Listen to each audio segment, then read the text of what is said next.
Hello, Facebook friends. This is Dr. Ron Blake.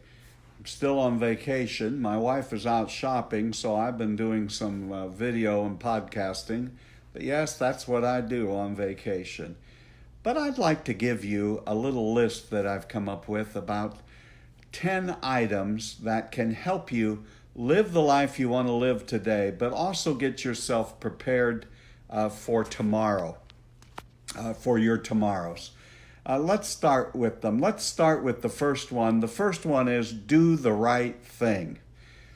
I think the best way to live today is always do the right thing. Always do the right thing even if it's costly, even if it's painful.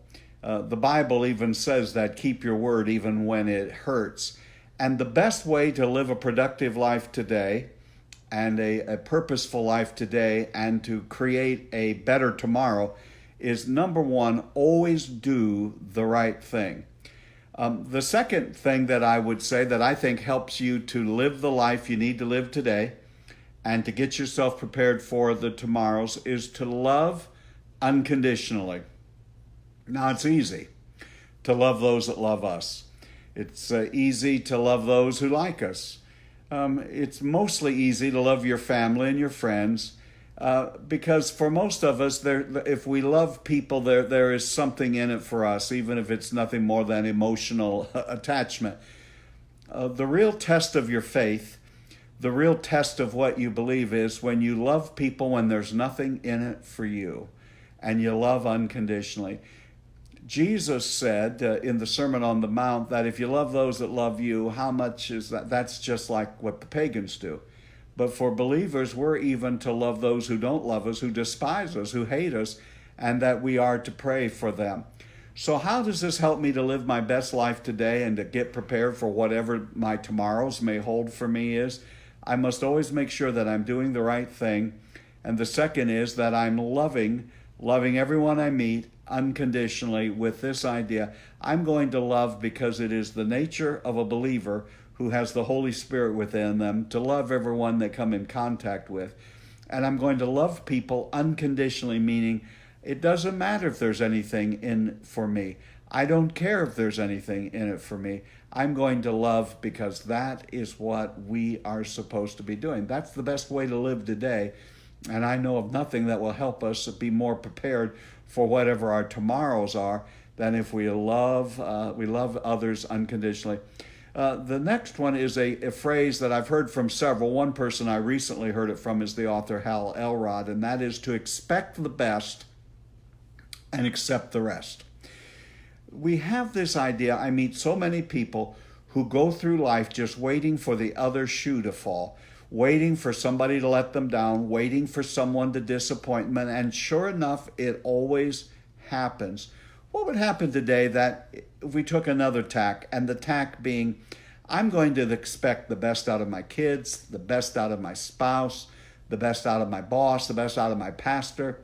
I'm just going to expect that they will always do the right thing and that they're trying to do the best they can. And I'm just going to expect that today is going to be a great day. So I'm going to expect the best. Now, every one of us who are listening to this know that people will let us down, that things don't always work out like we hope they will work out. And what do you do then? Well, you just have to accept the rest. You hear me talk a lot about in life you have to differentiate between, is this a problem that can be solved and can be rectified and worked on? Or is this just a fact of life? A fact of life is this was the face I was born with. I have to accept it. Not much, and I'm not willing to do plastic surgery, so I have to accept it. So what would happen if when we talk to our spouse, our children, our friends, our coworkers, our boss at work, if we just went through life with an attitude of, I'm going to expect that things are going to turn out and they're going to do the best they can do. And then when it doesn't work out, I'm just going to accept it. That's the way life works most of the time, some of the time. And I'm going to live today the way that the Lord wants me to live. You hear my little dog Zuzu. She's saying amen to all of these things. The next thing that I would say is develop an attitude of gratitude. Be thankful Do you realize even being alive right now and having breath in our lungs is something for which to be thankful?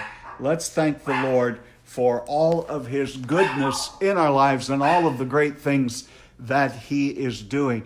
It is a much better way to live being thankful and grateful for the good things of God. So I would just invite you to, if you want to live today, a life today that's productive and that will help you be ready for the future, develop an attitude of gratitude. Be thankful for the blessings of God in your life. Be thankful for salvation full and free. Be thankful that you are able to do things and that you're able to work and do the things that you want to do. The next thing that I think would help you to live today and to get prepared for tomorrow is to dream big. Many of us have a lot of self-limiting thinking going on in our minds. I can't do that. I could never amount to that. I can't ever go there or do that. Why don't you ask God to give you a big, bold dream of something that he would like to accomplish in your life? Just dream something out of the ordinary. Dream something big. Have a big dream. The next thing that I think that will help you to live a productive life today and have be prepared for whatever tomorrow may hold is to take the first step. A few months ago, I began using a bullet journal and making habit trackers, because for years we can set goals and they seem so far and so grandiose and so far out in the future, we don't know if we're ever going to get there. But you won't get there if you don't take a first step. And you ought to read about a bullet journal and developing your own habit tracker. So what has helped me to accomplish some goals in life is I just know that I have to have this many actions, this many days, weeks, months, so on. And so you have to take the first step. If you want to lose weight, you've got to go to the gym or whatever that is, whatever exercise you're going to do. If you're going to eat better, you know what steps you have to take. If you're going to get out of debt, there are steps you have to take. If you want a better job, there are steps you have to take. Take the first step. You see, you have to tie your dreams in with action, because you can have big, bold, audacious dreams and goals, but if you have big dreams and you never take the first step, your dream will very quickly evolve into nothing more than a daydream. So nothing wrong with dreaming big, setting goals. Those are all excellent things to do, but hold yourself accountable and take the first step. Be accountable to your word. If you say you're going to do something, do it. If you say and make promises, keep your word. Keep your word, as the Bible says, even when it hurts. I was a little late to the game when it comes to accountability partners, but in recent times, in the last several months, actually it's probably a better part of a year now, I found 3 guys. They're not from my faith family. I don't know any of them. I've never met any one of the 3 guys face to face. But every Saturday morning that each of the 4 of us are available, we get together on a conference call. We don't have the same dreams. We don't have the same goals, but we hold each other accountable. And I know on Saturday morning when I have told Abram and Vince and Ed, these are the things I plan on doing this week, I know that next Saturday, one of them is going to ask me, Ron, did you do the things you said you were going to do? And I just think all of us need some accountability partners.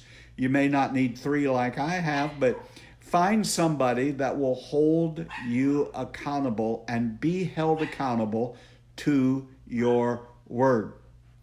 Surround yourself with like-minded people. Now, I know some of us are related to people who aren't like-minded. We work with people who aren't. I'm not saying avoid them, but make some friends with people who will help you, who will elevate the conversation, who will push you, who will challenge you to be the best that you can be.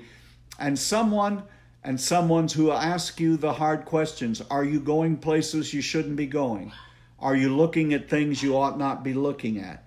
Are you being faithful to your partner, to your marriage partner? Are you taking care of your children? Are you doing the things you say you need to do at work? Surround yourself with people who are moving their lives forward. I think the next one is create consistent progress. Let me jump back to the bullet journal. And the thing that I like about my bullet journal is the habit trackers that I've created. And I've created about 7 habit trackers of habits that are helping me spiritually, physically, emotionally, financially, professionally. And I take those actions. And when I take those actions, I keep track of the day and how I did and what I did. It's not just enough to dream big, and we've already talked about taking the first step. The next thing you have to do is keep making consistent progress, because there will be setbacks. There will be unforeseen emergencies. There will be things that happen that you didn't see coming that will get you sidetracked. Listen, that's going to happen. The storm clouds come to everyone. Things are not always going to go the way you want it to go. But your idea is to be consistent. Notice I didn't say perfect. You need to be consistent. You'll have an off day. You may have a couple of off days in a row. But don't give up. Keep moving forward. The last one that I want to share with you is practice generosity. The way to live today, and that it will prepare you for tomorrow, is to just become a generous person. Now, in my culture, whenever we talk about generosity, we almost only think in the terms of finances. And that certainly is a part of it. If you're in a financial position to help someone, by all means, we should do that, must do that. We're required to do that. But some of the more generous things we can do is to give someone our time, the gift of ourself, to be present with them, to be a shoulder for someone to cry on, to hold someone's hand who's going through a really deep and dark valley. One of the best ways to live today is to live as a generous person who understands all of life is a gift.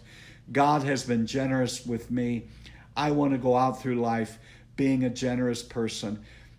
Don't allow your soul to shrivel up as you become a miser of your finances and your time and all of those sorts of things. So let's just do a real quick recap on how do I live today? Here I am today. I have to live today. And how do I prepare myself for whatever God has for me in the future? Always do the right thing. Love everyone you meet unconditionally. Expect the best out of everyone and accept the rest. Have an attitude of gratitude. Dream big, but take the first step. Be accountable to your word. Make sure you stick with what you say you're going to do and that you are who you say you are. Surround yourself with people who can be an encouragement and a help and will help move you along. Create consistent progress. Keep doing the right things even when you don't feel like it. Just keep moving forward and practice generosity. This is Dr. Ron Blake. I hope you're having a great and blessed day, and go out and live today and get prepared for what God has for you in the future.